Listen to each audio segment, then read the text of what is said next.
ओम शांति। जीवन एक बहुत सुंदर यात्रा है। इसको सुंदर बनाना, इसको एंजॉय करना, इसको आनंद से भरपूर करना, ये अपने हाथ में है। कई लोग अपने इस जीवन की सुंदरता को नहीं समझते, जीवन को महत्व नहीं देते और छोटी छोटी बातों में अपने जीवन का आनंद खोते रहते हैं। जरा चिंतन करें, स्वयं से बात करें। हमारा जीवन बहुत इम्पोर्टेंट है। संसार में तो लोग कहते आए 84 लाख योनियों के बाद मनुष्य जीवन मिलता है। ठीक है, वो बात गलत थी और वो भी इसलिए गलत हो गई, ज्ञान हमें मिल गया, और इसलिए भी गलत हो गई कि मनुष्य जीवन पाने के बाद भी मनुष्य कीट पतंगों के समान ही रह गया। लेकिन मनुष्य जीवन सचमुच बहुत इम्पोर्टेंट है। मनुष्य बुद्धिमान प्राणी है, उसके पास सोचने समझने की शक्ति है, उसके पास सद्विवेक है, और अब तो हमारे पास ईश्वरीय ज्ञान है। क्यों न हम अपने इस जीवन को आनंद से भरपूर कर दें ताकि हमें जीने का मजा आए।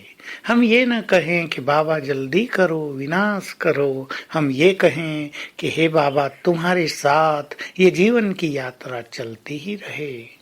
हर कर्म को एंजॉय करें, संबंधों को एंजॉय करें, प्राप्तियों को एंजॉय करें। जो कुछ हमारे पास है उसमें संतुष्ट रहकर आगे बढ़ें। संतुष्टता का ये अर्थ कदापि नहीं कि हम उन्नति करने के लिए प्रयास न करें, लेकिन संतुष्टता जहाँ है वहाँ प्रोग्रेस बहुत सहज होती है, वहाँ मनुष्य सहज ही आगे बढ़ता रहता है। कई लोग ये गलत समझ लेते हैं, अगर हम संतुष्ट हो जाएंगे तो हम प्रयास क्यों करेंगे, आगे कैसे बढ़ेंगे। लेकिन नहीं, संतुष्टता के साथ आगे बढ़ना यही विवेकशीलता है। तो आइए हम चेक कर लें, किसी भी बात के कारण हमने अपने जीवन को विषैला तो नहीं बना दिया है। ऐसा तो नहीं हमारे जीवन में कोई ऐसा साथी आ गया है जिसने हमारे सुखों को छीन लिया है, जिसने हमारे चैन को नष्ट कर दिया है, जो हमें योग युक्त नहीं रहने देता, जो हमें श्रेष्ठ भाग्य नहीं बनाने देता। ये तो ठीक है कि ये हमारे अपने ही कर्मों का फल है, परंतु अब हमें इससे ऊपर निकलना है। कोई ऐसा साथी आपको मिल गया हो, उसको शुभ भावनाएं दें, उसके साथ डिबेट न करें, तुरंत रिएक्ट न करें। इन बातों का ध्यान रखें, उनकी बातों को थोड़ा सम्मान दे दें, उनकी बातें थोड़ा सुन लें, उनकी बातों को हाँ जी कर लें, और हो सके तो कुछ समय चुप रहना सीख लें। वो जो कहें ठीक है, ठीक है।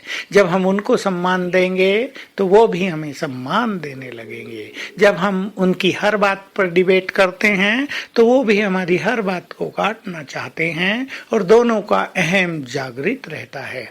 इसलिए अपने जीवन को आनंद से भरपूर करना है। विघ्न समस्याएं भी जीवन में आएंगी, लेकिन उनको भी सहजता से पार करते चलना है, और सहजता से पार करने का आधार होता है उन्हें पहले स्वीकार कर लें और याद रखें हमें साथ कौन दे रहा है। क्योंकि कभी कभी ऐसा हो जाता है कि मनुष्य समस्याओं में इतना उलझ जाता है कि वो ये भी भूल जाता है कि मुझे साथ देने वाला स्वयं भगवान है, जिसका साथ मिलने पर अन्य किसी के साथ की आवश्यकता नहीं रहती, जिसका साथ मिलने पर जीवन की यात्रा परम आनंद से भरपूर हो जाती है, जिसका साथ मिलने पर सब खजाने और संपूर्ण भाग्य भी हमारे साथ हो जाता है।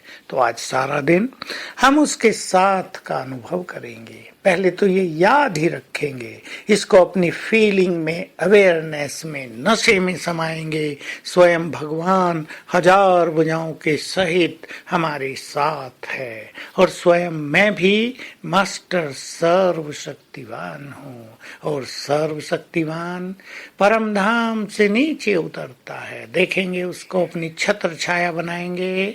सर्वशक्तिवान अपनी तेजस्वी किरणें चारों ओर फैलाते हुए नीचे आ रहे हैं। विजुअलाइज करें, इस देखने में बड़ा आनंद है। वो धीरे धीरे नीचे आ रहे हैं। और आगे हमारे सिर के ऊपर डिवाइन छत्र छाया बन गए। महसूस करें, नीचे मैं, सिर के ऊपर सर्वशक्तिमान। आनंद लें इस स्थिति का और आज के दिन को आनंद से भरपूर करें। ओम शांति।